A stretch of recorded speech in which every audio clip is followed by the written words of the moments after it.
अस्सलाम वालेकुम मेरे प्यारे अज़ीज़ दोस्तों, बहनों और भाइयों। आज जो मैं डिस्कशन आप लोगों के लिए लेकर आया हूँ, पहले तो मैं आपको वो डिस्कशन सुनाऊँगा, फिर मैं उसका आपको रिज़ल्ट सुनाऊँगा, तो आप लोगों का ये वाला अक़ीदा रफ़ुल जिदैन के हवाले से जो अक़ीदा है वो क्लियर हो जाएगा। तो सबसे पहले आप ये वीडियो देखिए, फिर हम बात करते हैं। तो ये देखें। बदर भाई ने हसन साहब से पूछा था कि ये रफ़ा यदैन से नमाज़ पढ़ते हैं, मेरा क्या है?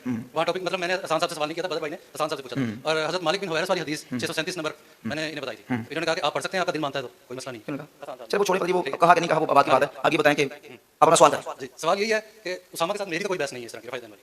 तो अगर हम पढ़ते हैं, हम तो किसी को ज़ोर ज़बरदस्ती नहीं कहते और हम इन्हीं हदीस पर अमल कर रहे हैं जो मालिक बिन हुवैरिस वाली है और 1535 मुस्लिम की है। पूरी पे करें कि आधी पे करें? पूरी पे करें। पूरी पे करें। रफ़ा यदैन करते हैं। रफ़ा यदैन करते हैं और जलसा इस्रार। अच्छा जी। ये बताएं कि मालिक बिन हुवैरिस रज़ियल्लाहु अन्हु की हदीस पर अमल करते हैं पूरा, तो रफ़ा यदैन करते हैं। कहाँ करते हैं रफ़ा यदैन? किस रुकू मकाम में पे? जाने से पहले और रुकू से उठने के बाद बस और तीसरी रकात में। मालिक बिन हुवैरिस की हदीस में तीसरी रकअत की बात का ज़िक्र है। हाँ जी, ज़िक्र है। नंबर बताएं। नंबर किसी और हदीस में होगा लेकिन है सही। नहीं है, नहीं नहीं है। है ज़िक्र। अच्छा भाई खामोश रहें, है ज़िक्र। खामोश रहें भाई, खामोश रहें, सुने जाओ। बात तो सुनो पहले। हाँ जी, हाँ नंबर निकालें। तीसरी रकअत मालिक बिन हुवैरिस रज़ियल्लाहु ताला अन्हु से वो दिखाना। पूरी हदीस, पूरी मुकम्मल हदीस दिखानी। पूरी पे कि आधी पे? आपने कहा पूरी पे। मैंने कहा कहाँ? आपने कहा रुकू जाते रुकू से उठते और तीसरी रकअत के शुरू में। मैंने कहा तीसरी रकअत के शुरू वाला हदीस मालिक बिन हुवैरिस में है। आपने कहा है। मैंने कहा नंबर बताएं। अभी आपने नंबर बताना है। आपने कहा उनके नहीं है तो किसी और की भी नहीं है। भाई एक हदीस का फैसला तो पहले कर लेना। पहले एक हदीस का फैसला करके दूसरी हदीस की तरफ जाएंगे। अच्छा मालिक बिन हुवैरिस की हदीस बुखारी के अंदर पूरी है? मुकम्मल है? नहीं। बुखारी शरीफ के अंदर पूरी नहीं है। मुस्लिम में पूरी नहीं है। पहले मुस्लिम की मैं बताऊंगा ना। बुखारी के अंदर नंबर क्या है? ठीक है, तो ये बुखारी के अंदर भाई पूरी नहीं है मेरे भाई। बुखारी के अंदर पूरी नहीं है। ये मुस्लिम शरीफ के अंदर भी हदीस है, लेकिन मुस्लिम शरीफ के अंदर भी पूरी नहीं है। मुस्लिम शरीफ के अंदर पूरी नहीं है, बल्कि ये पूरी है सुनन नसाई के अंदर। बुखारी शरीफ के अंदर मुख्तसर है और उसके बाद मुस्लिम के अंदर बकदर बुखारी थोड़ी सी ज्यादा है। वो इस तरह कि आप बुखारी से निकालें, वो जो आप 639 या 37 कह रहे हैं, वो निकालें बुखारी से। आपने कहा मेरे 12 सवाल आते हैं, सवाल तो एक जवाब देते टाइम लगता है ना। जब बात पूरी समझाएंगे तो टाइम तो लगेगा। हाँ जी भाई, निकालें बुखारी से, उसको पढ़ें, उसको उर्दू तर्जमा पढ़ लें। भाई खामोश रहें, कुछ बंदा ना बोले, फिर वो दिल शिकनी होती है ना भाई जो पढ़े सवाल के लिए। हाँ जी पढ़ें, नहीं पढ़ें, उर्दू तर्जमा पढ़ते हैं ना, तो बुखारी की तरफ उर्दू तर्जमा पढ़ लें। पढ़ें जी जी, कोई बाकी खामोश रहें जी भाई, पढ़ें चलें। एक सवाल का जवाब हो जाएगा, बाकी को टाइम देना। ऐसी जो है वो आगे बात कर लेंगे हम यहाँ पे। आप बता दें कि आगे मंसूख है या नहीं नहीं, आप अपनी तरफ से रुकना डालें ना। मैं तो आपको समझाना चाह रहा हूँ, मैं आपको नहीं कर रहा, आपको समझाना चाह रहा हूँ कि भाई ये किस तरीके से हमने हदीस को समझना है। जी, आप समझा दें, हम मैं आपको आराम से बैठ के बताऊँ, फैसला कर लेंगे इंशाल्लाह। ठीक है। जी। अभी देखिए ये जो हदीस है ना, हज़रत अब्दुल्लाह इब्न उमर रज़ियल्लाहु सैयदना मालिक बिन हुवैरिस रज़ियल्लाहु ताला अन्हु से, ये बुखारी के अंदर 737 है, 737। अब इसमें क्या है, वो कहते हैं कि जब वो नमाज शुरू करते तो तकबीर तहरीमा के साथ रफ़ा यदैन करते, फिर जब रुकू में जाते उस वक्त भी रफ़ा यदैन करते, और जब रुकू से सर उठाते तब भी करते। और उन्होंने बयान किया कि रसूलुल्लाह सल्लल्लाहु अलैहि वसल्लम भी इसी तरह किया करते थे। इसमें रफ़ा यदैन करने का रुकू जाते, तकबीर तहरीमा के वक्त, और रुकू जाते और रुकू से उठते वक्त, इन मकामात पे रफ़ा यदैन का जिक्र है, लेकिन तीसरी रकअत के शुरू में रफ़ा यदैन का जिक्र मौजूद नहीं है। और इसमें ये भी नहीं मौजूद कि नबी पाक अलैहि सल्लल्लाहु अलैहि वसल्लम रफ़ा यदैन हाथों को उठाते तो कहां तक उठाते, हाथों को कंधों तक उठाते, सीने तक उठाते, कानों तक उठाते। इस हदीस में ये जो सही बुखारी की 737 है, इसमें ये जिक्र मौजूद नहीं। अब यही हदीस मालिक बिन हुवैरिस रज़ियल्लाहु ताला अन्हु से सही मुस्लिम में आई 865। अभी हमने सही बुखारी से 737, सही मुस्लिम से 865 मैंने निकाली है। उसमें यह है कि मालिक बिन हुवैरिस फरमाते हैं कि अन्ना रसूलुल्लाह सल्लल्लाहु अलैहि वसल्लम काना इज़ा कब्बरा रफ़ा यदैहि हत्ता युहाज़िया बिहिमा उज़ुनैहि। उसमें ये मौजूद है कि नबी पाक अलैहि सल्लल्लाहु अलैहि वसल्लम जब अपने हाथों को उठाते तो हुजूर अपने हाथों को कानों के बराबर करते।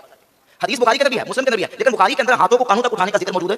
इसका मतलब बुखारी के अंदर ये हदीस मुकम्मल नहीं है, आधी है, थोड़ी है, मुख्तसर है, और उसकी बनिस्बत मुस्लिम में थोड़ी सी और ज्यादा है, अभी भी मुकम्मल नहीं है। अब इस हदीस को हम कंप्लीटली ये सुनन नसाई में आते हैं, इसे देखते हैं। सुनन नसाई है और ये रियाद से छपी है सऊदी अरब से, नासरुद्दीन अलबानी वहाबी गैर मुक़ल्लिद के बहुत बड़े आलिम है नासरुद्दीन अलबानी, उसकी तहकीम के साथ, यानी उसने हदीसों को सही ज़ईफ इसके ऊपर हुक्म लगाया है। ये मेरे हाथ में यही हदीस सुनन नसाई से 1085 नंबर मौजूद है। अच्छा, बाद उसको में 1086 है और बाद उसको में यही हदीस 1082 है। कोई 85 तलाश करता है, 1082 या 85 या 86, मेरे पास ये जो नुस्खा है रियाद का, इसमें 1086 है। इसमें यह है कि पूरी हदीस है कि वो कहते हैं कि नबी पाक अलैहि सल्लल्लाहु अलैहि वसल्लम ने अपने हाथों को उठाया तो इदा रका रफा रासम रुकुए व इदा सजदा व इदा रफा रासम सुजूदे हत्ता युहादिया बिहिमा उज़ुनैहि। नबी पाक अलैहि सल्लल्लाहु अलैहि वसल्लम ने नमाज में अपने हाथों को नमाज के शुरू में कानों तक उठाया, फिर रुकू जाते वक्त भी कानों तक उठाया, रुकू से उठते वक्त भी कानों तक उठाया, सजदे जाते वक्त भी कानों तक उठाया, सजदे से उठते वक्त भी कानों तक उठाया। ये है पूरी मालिक बिन हुवैरिस जिनका आपने जिक्र किया, हदीस के हदीस का मालिक बने हुवैरिस। ये हदीस आगे क्या सारी सारी देखें, ये देखें, और कानों को ऐड करके ना कहते हो सही लिखा है, ये देख लेना नासरुद्दीन अलबानी की ताकीद के साथ है, हदीस क्या सही है, ये हदीस क्या है सही है। और सारे रावी से का जो इतराज करना, अभी इतराज करने के ये इतराज इस हदीस पर होता है, ये हदीस सही नहीं है, हदीस हदीस सही है। अब देखिए मैं इसको जवाब दूं, हदीस सही है, फिर तो ये साबित हो गया कि सजदों में भी आपने रफ़ा यदैन तो आप पूरा नहीं करना हदीस पर। हां भाई, हमें पूछे ना बाद में, हमें पूछे कि हम क्यों नहीं करते, उसका फिर हम जवाब देंगे। जब आपने कहा कि मैं हदीस की वजह से अमल कर रहा हूं, तो आपने आधी हदीस पर अमल किया, आधी पर, तो हां देख ना, सुन ले, आधी पर अमल कर रहे, आधी पर नहीं कर रहे, यानी आप अपनी ख्वाहिश के पाबंद हैं। पूरी हदीस को मैंने देखा ही, आपको किसी ने बता दिया, किसी इंजीनियर का बयान सुन लिया और सुन के आपने कहा बस कुल कायनात यहीं तक है, और आगे देखा नहीं, अब आपने आगे देखा नहीं कि बुखारी के बाद मुस्लिम भी है, मुस्लिम के बाद सुनन नसाई भी है, और नसाई के अंदर ये पूरी मुकम्मल हदीस है। आप कहने बुखारी के अंदर मुकम्मल है, तो ये जो 865 के अंदर है कि हुजूर ने अपने हाथों को कानों तक उठाया, बुखारी के अंदर मौजूद है। ये दलील है बाकी बुखारी के अंदर पूरी नहीं है, बुखारी के अंदर मुख्तसर है, मुस्लिम के अंदर कुछ बात जाना है, और मुकम्मल तफसीली हदीस वो नसाई के अंदर 1085 या 82 या 86 तीनों नुस्खों के मुताबिक मौजूद है, और उसमें ये पूरी मुकम्मल डिटेल है। अब हमें पूछे कि हम क्यों नहीं कहते, उसका जवाब हम देंगे। वो इसलिए कि हम कहते हैं कि देखें, आपने सजदों वाला नहीं किया ना, आप कहते हैं ना जिसका बयान आपने सुना वो करते नहीं करते। अच्छा, अब आप सजदों वाला भी करते हैं ना, सजदे जाते करते हैं ना, सजदे से उठते करते हैं, सुन्नत तो नहीं आई आपकी, सुन्नत के तारे तो नहीं आपकी नमाज सुन्नत के खिलाफ है, क्योंकि हम सजदों में जाते हैं और सजदों से उठते वक्त नहीं करते। भाई हम क्यों नहीं करते? हम कहते हैं कि अल्लाह के रसूल सल्लल्लाहु अलैहि वसल्लम ने जैसे सजदों वाला छोड़ दिया, ऐसे रुकू वाला भी छोड़ दिया। हाँ, अब इस पर दलील दूं। हाँ, तो इस पर दलील लेता हूँ, इस पर मैं दलील लेता हूँ कि पहले देखें, जैसे हम हदीस के रावियों को देखते हैं ना, तो ऐसे जब हदीस के रावी साहबा आते हैं ना, हम चूंकि फिक़ही इज्तिहादी मसाइल के अंदर इमाम आज़म अबू हनीफा रहमतुल्लाह तआला के फतवे पर अमल करते हैं कि कुरान और सुन्नत की रोशनी में जो इज्तिहादी मसाइल पर इमाम अबू हनीफा ने फतवा दिया, हम उनके फतवे पर अमल करते हैं। हम 15वीं सदी के किसी मुफ्ती या किसी 15वीं सदी के किसी मौलवी के फतवे पर नहीं, इमाम अबू हनीफा को छोड़कर हम इमाम अबू हनीफा रहमतुल्लाह के फतवे पर अमल करते हैं। अब उन्होंने कुरान और सुन्नत की रोशनी में इस मसले को जब वाज़ेह किया, तो वो कहते हैं भाई सहाबा से हदीसें आई हैं, करने के वाले से भी ना करने के वाले से भी, लेकिन मसला यह है कि इमाम अबू हनीफा का मनहज यह है कि वो सहाबा के पहले स्टेटस को, उनके इल्मी मतबे को और उनकी जो उनका मकाम है कहां तक उसको देते हैं। अब नबी पाक अलैहि सलाम के सहाबा में से खुलाफाए राशिदीन के बाद सबसे बड़े जो आलिम सहाबी है ना, वो कौन है? वो अब्दुल्लाह इब्न मसूद रज़ियल्लाहु ताला। सही बुखारी की 3762 नंबर हदीस है, 3762 सही बुखारी की। हुज़ैफा बिन यमान रज़ियल्लाहु ताला अन्हु से ताबी ने पूछा कि हुज़ैफा, नबी पाक अलैहि सलाम के सहाबा में से उस सहाबी का पता हमें बताएं ताकि हम उनसे दीन का इल्म सीखें जिन सहाबी का तौर तरीका रसूलुल्लाह सल्लल्लाहु अलैहि वसल्लम के तौर तरीके के सबसे ज्यादा करीब है। तो हुज़ैफा बिन यमान कहते हैं जिसको मैं जानता हूं वो अब्दुल्लाह बिन मसूद है। ये सही बुखारी की 3762 नंबर हदीस। सही बुखारी की 4999 4999 नंबर हदीस है कि नबी पाक सल्लल्लाहु अलैहि वसल्लम ने फरमाया खुज़ुल कुरान मिन अर्बा, मेरे 4 सहाबा से कुरान सीखो। पहला नाम हुजूर ने अब्दुल्लाह बिन मसूद का बयान फरमाया। सही बुखारी की 5000 नंबर हदीस है, अब्दुल्लाह इब्न मसूद कहते हैं मुझे अल्लाह की कसम है, सहाबा जानते हैं कि मैं सबसे ज्यादा अल्लाह के कुरान को जानने वाला हूं, क्योंकि मैंने कुरान की 70 से ज्यादा सूरतें रसूलुल्लाह सल्लल्लाहु अलैहि वसल्लम के मुबारक मुंह से सीखी हुई। अब वो अब्दुल्लाह इब्न मसूद रज़ियल्लाहु ताला अन्हु क्या बयान फरमाते हैं? जामे तिर्मिज़ी में 257 257 नंबर हदीस है, 257 जामे तिर्मिज़ी के अंदर, और सुनन नसाई के अंदर 1026 और एक नुस्खे के मुताबिक 1027 नंबर हदीस है। और यही हदीस मुसन्नफ इब्न शहब के अंदर, यही हदीस मुसन्नफ इब्न नबी के रसूल खुदा बैकी के अंदर मौजूद है। अब्दुल्लाह इब्न मसूद रज़ियल्लाहु ताला फरमाते हैं अला उसल्ली बिकुम सलात रसूलिल्लाह सल्लल्लाहु अलैहि वसल्लम, ए लोगों क़यामत में रसूलुल्लाह सल्लल्लाहु अलैहि वसल्लम की नमाज पढ़ के दिखाऊं कि हुजूर किस तरह नमाज पढ़ते थे? फसल्ला फल्लम यरफा यदैहि इल्ला फी अव्वल मररतिन। तो आपने नमाज पढ़ के दिखाई सिर्फ अव्वल मरतबा, सिर्फ अव्वल मरतबा। हम कहना पढ़ते हैं ला इलाहा इल्लल्लाह, बाकी सबकी नबी अल्लाह की उलूहियत की बात है। कहा लम यरफा यदैहि इल्ला फी अव्वल मररह, किसी मकाम पे रफा नहीं किया, न रुकू जाते, न रुकू से उठते, न सजदे जाते, न सजदे से उठते, न तीसरे रकअत में, इल्ला फी अव्वल मररह, बस अव्वल मरतबा हाथों को उठाया, रफा किया, बाकी पूरी नमाज रफा किया, बता दिया कि अल्लाह के रसूल की नमाज है सल्लल्लाहु अलैहि वसल्लम।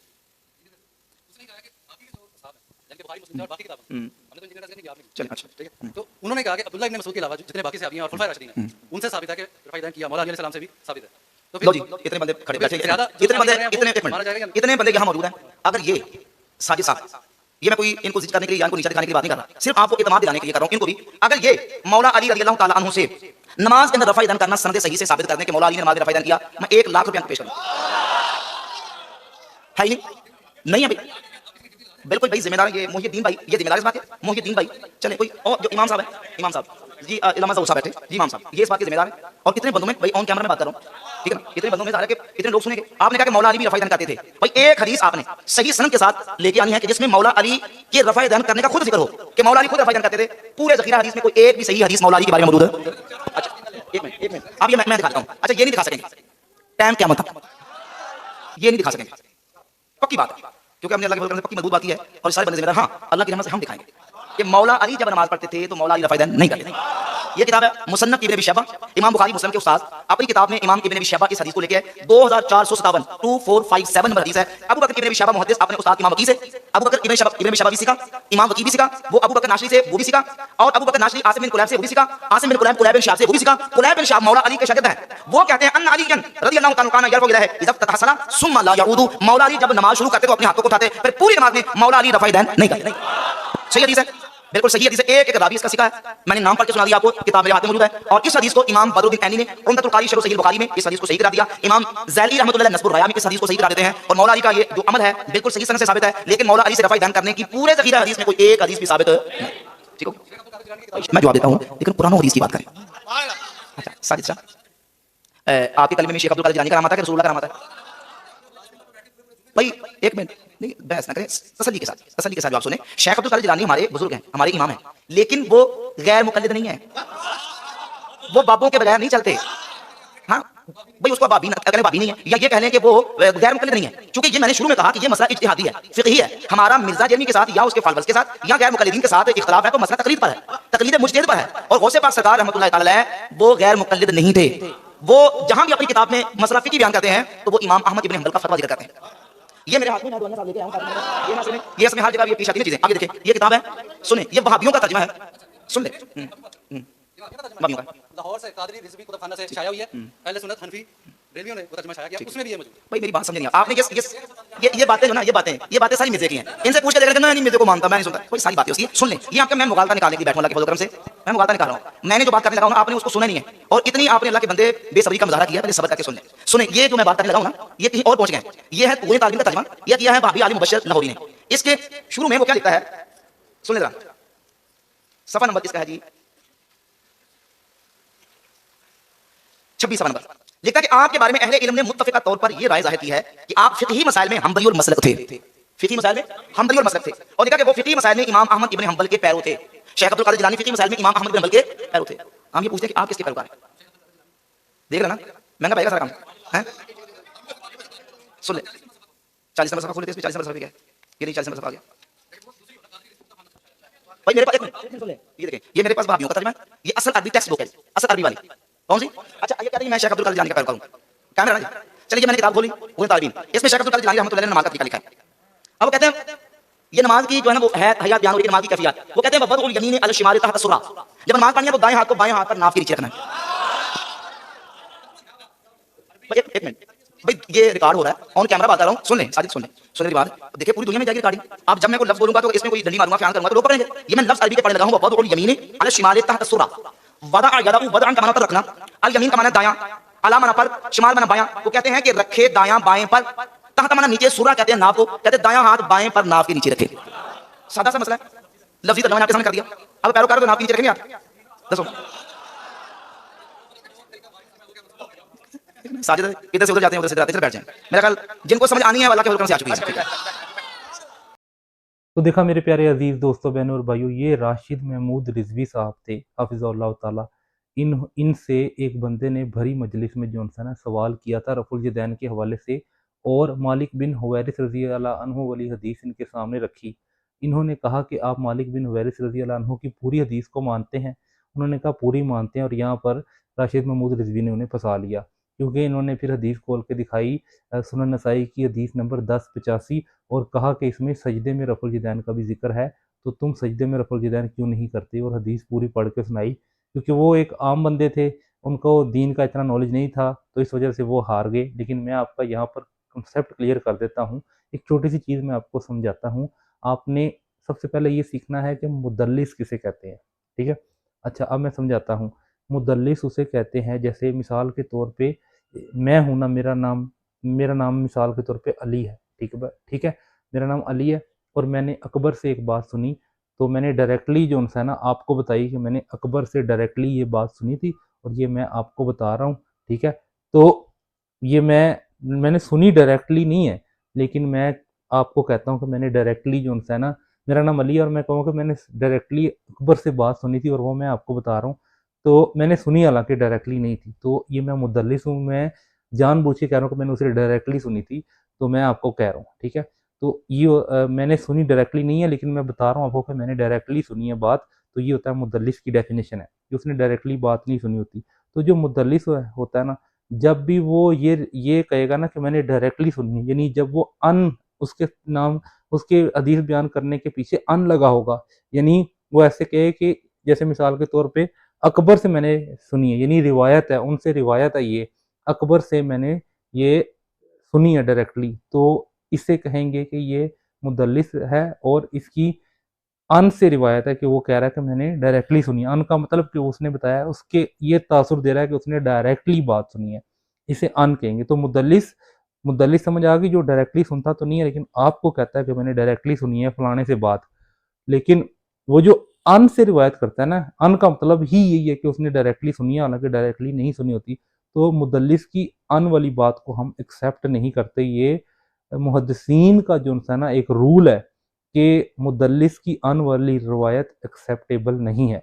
हाँ, मुदल्लिस है, जैसे मैं मिसाल के तौर पे मेरा नाम अली है और मैं मुदल्लिस हूँ, यानी मैं डायरेक्टली बात सुनता तो नहीं हूँ, लेकिन लोगों को बताता हूँ कि मैंने डायरेक्टली सुनी है, तो मैं मुदल्लिस हूँ। लेकिन मेरी कौन सी वाली बात एक्सेप्टेबल है? मेरी एक्सेप्टेबल बात यह है कि मैं ये ना कहूँ कि मैंने डायरेक्टली सुनी है, बल्कि मैं ये कहूँ कि मेरा नाम अली है ना, मैं ये कहूँ कि मैंने अकबर की ये वाली बात फलाने बंदे से सुनी थी, ठीक है? तो फिर मेरी रिवायत मानी जाएगी, फिर मेरी की हुई बात मानी जाएगी, क्योंकि मैंने डायरेक्टली नहीं, यहाँ पे डायरेक्टली यूज़ नहीं किया कि मैंने फलाने बंदे से डायरेक्टली सुना। तो इसलिए अब आपको समझ आ गया होगा मुदल्लिस किसे कहते हैं, और मुदल्लिस की अन वाली रिवायत काबिल कबूल नहीं होती।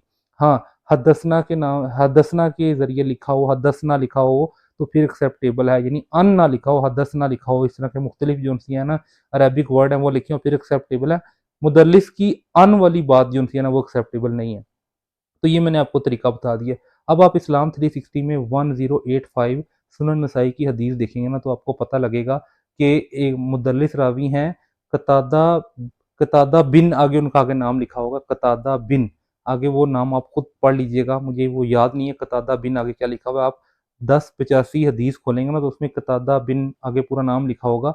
ये मुदल्लिस रावी हैं, तो इनकी जो उनसी अन वाली रिवायत है वो एक्सेप्टेबल नहीं है, तो इसलिए ये हदीस ज़ईफ़ है। इस्लाम 360 ने ये रूल बताए बगैर ही ज़ईफ़ लिखा हुआ है, लेकिन मैं आपको ये रूल बता रहा हूँ, ये हदीस ज़ईफ़ है जिसमें मुफ्ती राशिद महमूद रिज़वी साहब ने इनको फँसाया। अच्छा, अब ज़ईफ़ हदीस में इनको फँसा दिया कि तुम सजदे में रफ़ुल यदैन क्यों नहीं करते? क्यों मालिक बिन हुवैरिस तो सजदे में भी करते थे। तो लेकिन जब हम दीगर कुतुब देखते हैं मुस्लिम और बुखारी, तो उनमें हमें पता लगता है कि मालिक बिन हुवैरिस रज़ियल्लाहु अन्हु सजदे में रफ़ुल यदैन नहीं करते थे, ठीक है? ये जो हदीस है ना 1085, ये सनद के लिहाज से अगर सही मान भी ली जाए ना, तो मतन के लिहाज से ये हदीस सही नहीं है। तो आप ज़्यादा तहकीक भी करेंगे तो आपको पता लगेगा जो रफ़ुल यदैन साबित है, सही सनद के साथ, वो पहला रफ़ुल यदैन है, रुकू में जाने से पहले वाला रफ़ुल यदैन है, रुकू से उठने के बाद वाला रफ़ुल यदैन है, और हर ओड रकत का रफ़ुल यदैन है, यानी पहली और तीसरी रकत में रफ़ुल यदैन है, ठीक है? ये रफ़ुल यदैन सुन्नत से साबित हैं, सही सनद के साथ साबित हैं। इसके लिए आप हदीस पढ़ें सही बुखारी की 736, 737, 738, 739। जो 737 है ये मालिक बिन हुवैरिस रज़ियल्लाहु अन्हु वाली हदीस है, जो आपको पता लगेगा कि रफ़ुल यदैन हमेशा की सुन्नत है। चलें अगर हम मान भी लेते हैं सजदे वाला रफ़ुल यदैन है भी, अगर इनकी सारी डिस्कशन के बाद मान लेते हैं, तो हम भई वो भी करने को तैयार हैं। आप ये रुकू से पहले वाला, रुकू के बाद वाला करेंगे? ये तब भी नहीं करेंगे अगर हम रफ़ुल यदैन सजदे वाला भी शुरू कर दें, क्योंकि हमें तो पता है कि रफ़ुल यदैन करने पर 10 नेकियां मिलती हैं, तो हमें सजदे में रफ़ुल यदैन करने से भी कोई मसला नहीं है। सजदे से उठने से पहले और सजदे में उठने के बाद और सजदे के दरमियान में रफ़ुल यदैन करने से हमें कोई मसला नहीं है, हमें तो नेकियां ही मिलेंगी। तुम बताओ कि क्या तुम रुकू से पहले और रुकू से उठने के बाद वाला रफ़ुल यदैन करोगे? नहीं, ये कभी भी नहीं करेंगे, क्योंकि ये हनफी हैं। मेरे प्यारे अजीज़ दोस्तों, बहनों और भाइयों, तहकीक करें ताकि आप लोगों को नमाज का सुन्नत तरीका पता लग सके। एक मैं आखिरी बात करके बात ख़त्म करूँगा। सुनन अबू दाऊद की हदीस नंबर 730 को कंप्लीट पढ़ लें, सही सनद के साथ हदीस है, आपको पता लग जाएगा कि रफ़ुल यदैन कभी मनसूख नहीं था, और पूरी नमाज का तरीका आपको एक ही हदीस में मिल जाएगा। उम्मीद करता हूँ कि ये वीडियो आपको अच्छी लगी होगी। अगर अच्छी लगी हो तो कमेंट सेक्शन में माशाअल्लाह लिख दीजिएगा। जज़ाकुमुल्लाहु खैर।